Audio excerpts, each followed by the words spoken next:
Assalamu alaikum wa rahmatullahi wa barakatuh.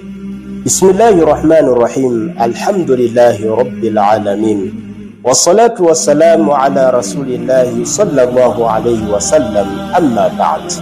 Ndugu yangu, nakukaribisha tena katika sehemu yetu ya 5, ikiwa bado tunaendelea kukumbushana na kufahamishana kuhusiana na mirathi katika Uislamu. Na leo biidhnillahi tutaangalia shurutul mirathi, na sharti ya mirathi. Kama zilivyokuwa amali zingine, ibada zingine zina masharti, na pia amali hii na ibada hii ya mirathi ina masharti. Wa shurutul mirathi 3, na masharti ya mirathi ni matatu. Mirathi ina masharti matatu. Sharti la kwanza, wafatul muwarrath, kufa kwa anayerithiwa. Wafatul muwarrath, kufa kwa anayerithiwa. Wakati mirathi natakiwa igaiwe, lazima tuangalie, je, mirathi hii inagaiwa kuna mtu amekufa? Lazima ndiyo apatikana aliyekufa.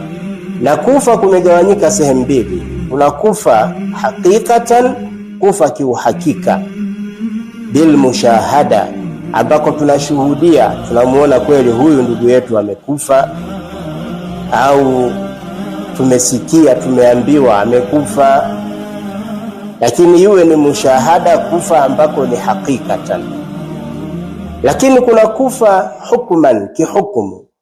Kufa kihukumu ni mfano, ndugu yetu amesafiri au ametoweka tu, atoweka kwa muda mrefu, hakuna mawasiliano, jitihada zote zimefanyika kumtafuta huyu ndugu, lakini wapi,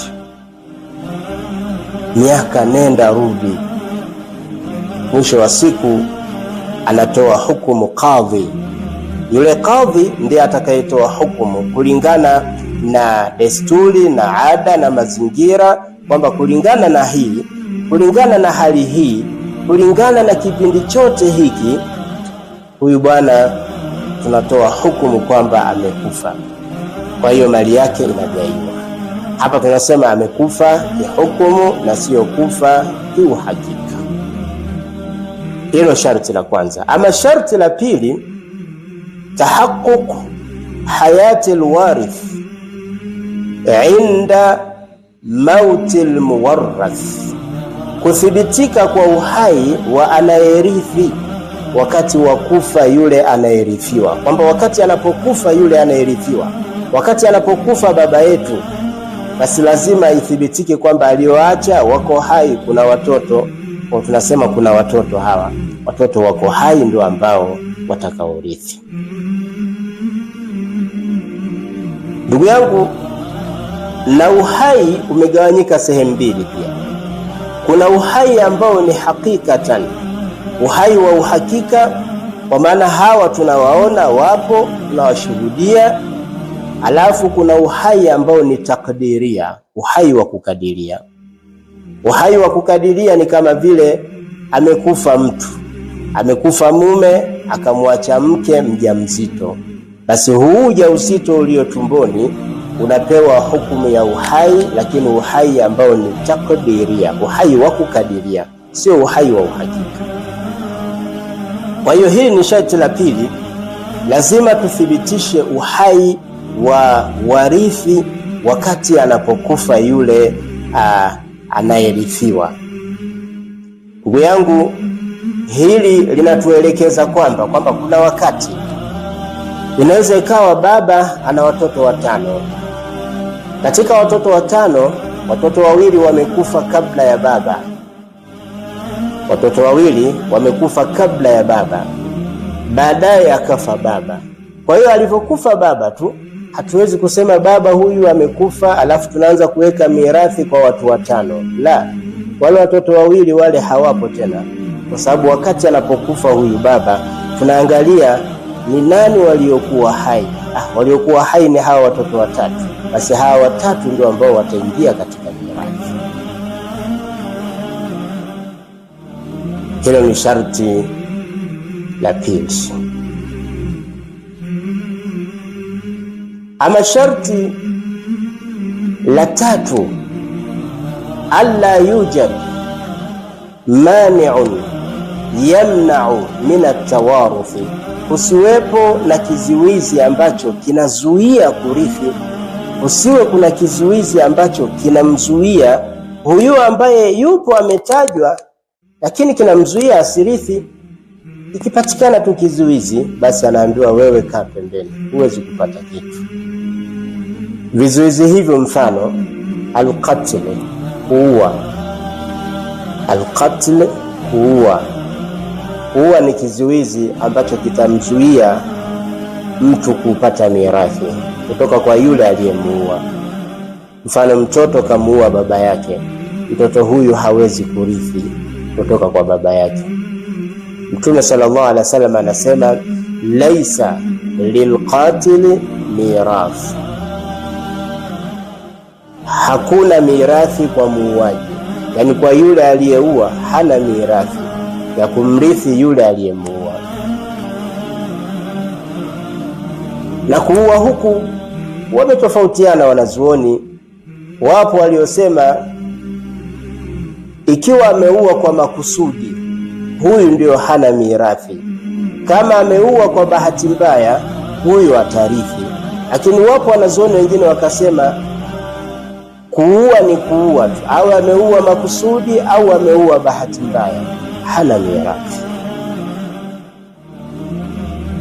Ama tukiangalia katika kizuizi cha pili, kizuizi cha pili ikhtilafu dini, kutofautiana dini. Kutofautiana dini, kwamba mmoja akawa ni Muislamu, mwingine akawa sio Muislamu. Kwa hiyo huyu ambaye ni Muislamu hawezi kumrithi asiyekuwa Muislamu, na asiyekuwa Muislamu haruhusiwi kumrithi Muislamu. Kwa nini? Kwa sababu ikhtalafa dini, dini imetofautiana. Na hii pia imekuja katika kauli ya Mtume sallallahu alayhi wasallam aliposema la yarithu almuslimu alkafira wala yarithu alkafiru almuslima, Muislamu hamrithi kafiri na wala kafiri hamrithi Muislamu. Kwa hiyo hawa wametofautiana dini. Kwa kutofautiana dini hakuna mirathi. Yani mfano tumezaliwa wote katika Uislamu, watoto tuko watatu, waliyadhu billahi min dhalika, Allah tukinge na hilo. Mtoto mmoja akaamua kuritadi, akaacha Uislamu akaingia dini nyingine. Inapotokea amekufa baba yetu, huyu mtoto mmoja aliyeritadi hana mirathi kwa baba yetu. Kwa nini? Kwa sababu ameiacha dini. Dini imetofautiana. Lakini pia hata ikitokea yeye amekufa, sisi wote hatuna mirathi kwake. Kwa nini? Kwa sababu dini ni tofauti.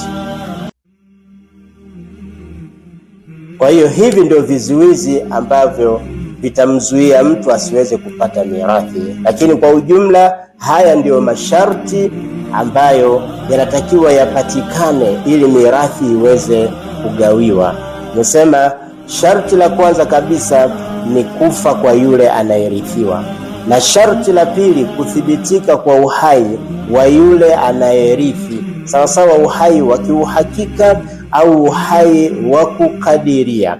Na sharti la tatu kusiwe na kizuizi ambacho kitazuia kurithi. Ikiwa katika vizuizi hivi tumesema kuua, kizuizi cha pili ni kutofautiana dini. Japokuwa kuna kizuizi cha tatu, lakini hiki sasa hivi hakifanyi kazi, lakini kimetajwa katika sheria. Kama ikitokea kizuizi cha utumwa,